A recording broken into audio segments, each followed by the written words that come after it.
दुनिया के सबसे बड़े सहरा में जब लाखों शहद की मक्खियां छोड़ी गईं, तो ऐसा क्या नतीजा निकला कि दुनिया दंग रह गई।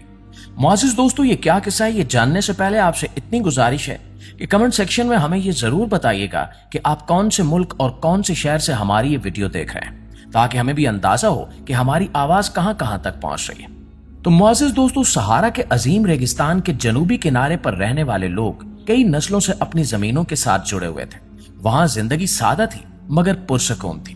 लोग खेती बाड़ी करते, मवेशी पालते और बारिश के मौसम का इंतजार करते थे। जब बारिश होती तो खुश्क जमीन सब्ज चादर ओढ़ लेती, दूर दूर तक घास के मैदान दिखाई देते। बच्चे इन्हीं मैदानों में खेलते और चरवाहे अपने जानवरों को लेकर निकल जाते। इस इलाके में बाजरा, मकई और दूसरी फसलें उगाई जाती थी। लोग अपने छोटे छोटे गांव में खुशहाल जिंदगी गुजार रहे थे, लेकिन वक्त के साथ एक ऐसी तब्दीली शुरू हुई जिसे शुरू में कोई भी समझ ना सका। दोस्तों, ये 2005 की बात है, जब यहाँ की जमीन की नमी कम होने लगी। घास पहले से कम उगने लगी, कुछ जगहों पर मिट्टी उड़कर रेत में बदलने लगी।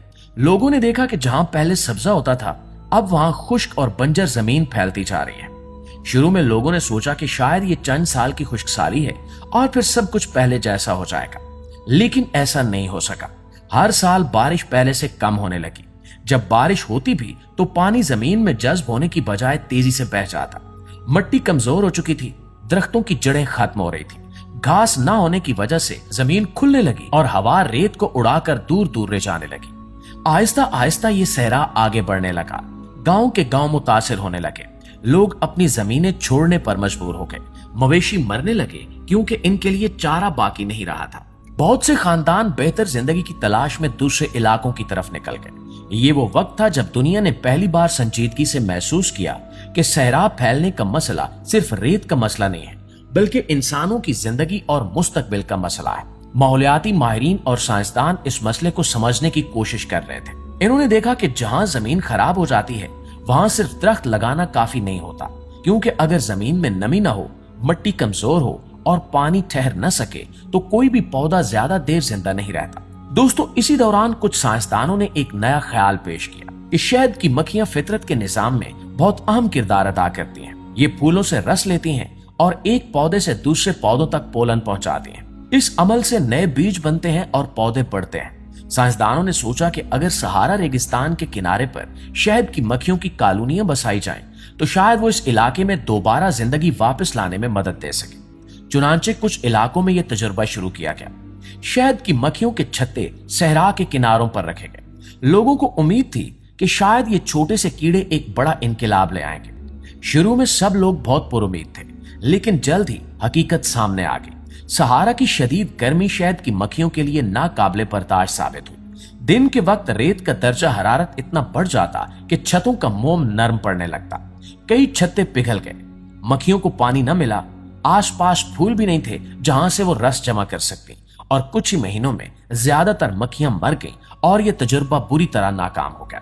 दोस्तों, इस नाकामी ने भी साइंसदानों को एक अहम सबक दिया। उन्होंने समझ लिया कि फितरत के किसी हिस्से को अकेले बहाल नहीं किया जा सकता। अगर जमीन मुर्दा हो चुकी हो तो सिर्फ मक्खियां या सिर्फ दरख्त कुछ नहीं कर सकते। सबसे पहले जमीन को जिंदा करना जरूरी है, पानी को रोकना जरूरी है, मिट्टी को मजबूत बनाना जरूरी है, फिर कहीं जाकर पौधे उग सकते हैं और फिर जानवर और कीड़े वापस आ सकते हैं। इसके बाद इंसानों ने अपनी तवज्जो जमीन की मुरम्मत की तरफ कर दी। माहिरीन ने गौर किया कि साहिल का इलाका मुकम्मल तौर पर बारिश से महरूम नहीं था। हर साल चंद हफ्तों के लिए तेज बारिश होती थी। मसला यह था कि बारिश का पानी जमीन में जज्ब होने की बजाय तेजी से बह जाता था। उस बहते हुए पानी के साथ जरखेज मिट्टी भी बह जाती थी। यही वजह थी कि हर साल जमीन मजीद कमजोर होती जा रही थी। अगर पानी को रोका जा सकता तो शायद जमीन दोबारा जिंदा हो सकती थी, और इसी सोच ने एक सादा मगर हैरत अंगेज तरीके को जन्म दिया। नाज़रीन, मकामी किसानों और साइंसदानों ने मिलकर आधे चांद की शक्ल के गड्ढे बनाना शुरू कर दिए, जिन्हें हाफ मून पिट्स कहा जाता है। ये गड्ढे ढलवान जमीन पर इस तरह बनाए जाते थे कि बारिश का बहता हुआ पानी इनमें जमा हो जाए। जब बारिश होती तो पानी इन गड्ढों में रुक जाता और आहिस्ता आहिस्ता जमीन के अंदर जज्ब होने लगता। इस पानी के साथ मिट्टी में नमी वापस आने लगी। फिर इन गड्ढों में बीज डाले गए। कुछ जगहों पर घास के बीज, कुछ जगहों पर झाड़ियों और मकामी दरख्तों के बीज बोए गए। सबसे पहले नाइजर में बड़े पैमाने पर आजमाया गया। उस वक्त नाइजर शदीद कहत और खुश्क साली का शिकार था। लोग भूख से मर रहे थे और जमीन इतनी खराब हो चुकी थी कि फसल उगाना तकरीबन नामुमकिन हो गया था। इसी दौरान एक किसान याकूबा ने फैसला किया कि वो अपनी जमीन पर यह तरीका आजमाएगा। लोगों ने इसका मजाक उड़ाया। वो कहते थे कि बंजर जमीन कभी दोबारा सरसब्ज नहीं हो सकती, लेकिन याकूबा ने हिम्मत नहीं हारी। उसने अपने हाथों से जमीन पर आधे चांद जैसे गड्ढे बनाए, फिर उनमें बीज डाले और बारिश का इंतजार करने लगा।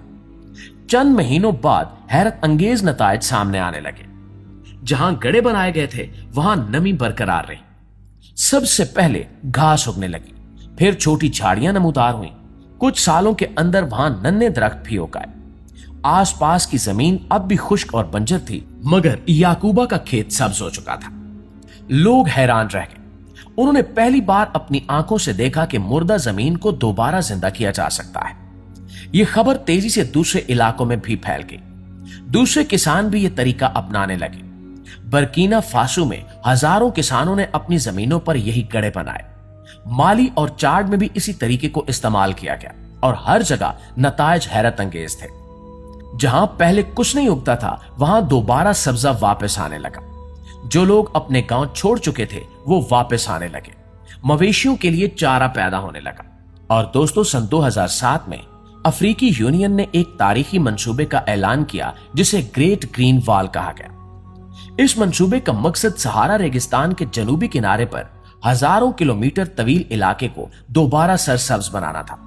शुरू में लोगों ने समझा कि शायद यह सिर्फ दरख्त लगाने का मंसूबा है, लेकिन हकीकत में यह इससे कहीं बड़ा मंसूबा था। इसका मकसद सिर्फ दरख्त लगाना नहीं, बल्कि पूरे माहौलियाती निजाम को दोबारा जिंदा करना था। इस मंसूबे के तहत मुख्तलिफ ममालिक में मुख्तलिफ तरीके अपनाए गए। कहीं आधे चांद के घड़े बनाए गए, कहीं पत्थरों की छोटी दीवारें बनाकर पानी को रोका गया, कहीं लंबी खंदकें खोदी गईं ताकि बारिश का पानी फैल सके और जमीन में जज्ब हो सके। मकामी लोगों को तरबियत दी गई। उन्हें बताया गया कि जमीन की हिफाजत कैसे करनी है, पानी को कैसे बचाना है और मकामी पौधों को कैसे उगाना है। और सबसे अहम बात यह थी कि इस मंसूबे में मकामी लोगों को भी शामिल किया गया, क्योंकि वो अपनी जमीन को सबसे बेहतर जानते थे। उन्होंने अपनी नस्लों के तजुर्बे को जदीद साइंस के साथ मिलाकर काम किया और यही वजह थी कि यह मंसूबा कामयाब होने लगा। जब पानी जमीन में रुकने लगा तो पहले घास वापस आई, फिर झाड़ियां उगी, फिर परिंदे वापस आने लगे। परिंदे अपने साथ नए बीज लाते, हवा भी दूर दराज इलाकों से बीज लेकर आती। आहिस्ता आहिस्ता जमीन खुद ब खुद बहाल होने लगी और 5 साल बाद बहुत से इलाकों की शक्ल बदल चुकी थी। जो जमीन कभी सिर्फ रेत का मैदान थी, वहां अब सब्जा दिखाई देता था। छोटे छोटे दरख्त साया देने लगे थे, मट्टी मजबूत होने लगी थी। बारिश का पानी अब पहले की तरह जाया नहीं होता था, बल्कि जमीन के अंदर जज्ब होकर जेर जमीन पानी को भी बेहतर बना रहा था। किसान दोबारा खेती करने लगे, फसलें उगने लगी, लोगों की जिंदगियां बदलने लगी। और फिर एक दिन एक दिलचस्प मंजर सामने आया। जिन इलाकों में जमीन बहाल हो चुकी थी, वहां शहद की मक्खियां खुद ब खुद वापस आने लगी। इस बार इन्हें लाने की जरूरत नहीं पड़ी। अब वहां फूल थे, रस था, साया था और पानी था, यानी वो सब कुछ मौजूद था जिसकी मक्खियों को जरूरत थी। ये मंजर साइंसदानों के लिए निहायत अहम था, क्योंकि इससे ये साबित हुआ कि फितरत खुद को बहाल कर सकती है अगर इसे सही हालात फराहम किए जाए। और दोस्तों, अब शहद की मक्खियों ने भी दोबारा अपना काम शुरू कर दिया। वो फूलों से रस लेती और पोलन को एक पौधे से दूसरे पौधे तक पहुंचाती। इससे ज्यादा बीज बनने लगे, नए पौधे उगने लगे और बहाली का अमल तेज हो गया। दोस्तों, दिलचस्प बात यह थी कि जिन मक्खियों को पहले बहाली का आगाज समझा जा रहा था, वो दरअसल बहाली का नतीजा बनकर वापस आई थी। इस बारे में आप दोस्तों की राय क्या कहती है? कमेंट सेक्शन में हमें जरूर बताइएगा। वीडियो अच्छी लगी है इसे लाइक और शेयर करके हमारी हौसला अफजाई भी जरूर कीजिएगा। इंशाल्लाह आपकी खिदमत में हाजिर होते हैं एक नई वीडियो के साथ। तब तक अपना ढेर सारा ख्याल रखिए। अल्लाह निगहबान।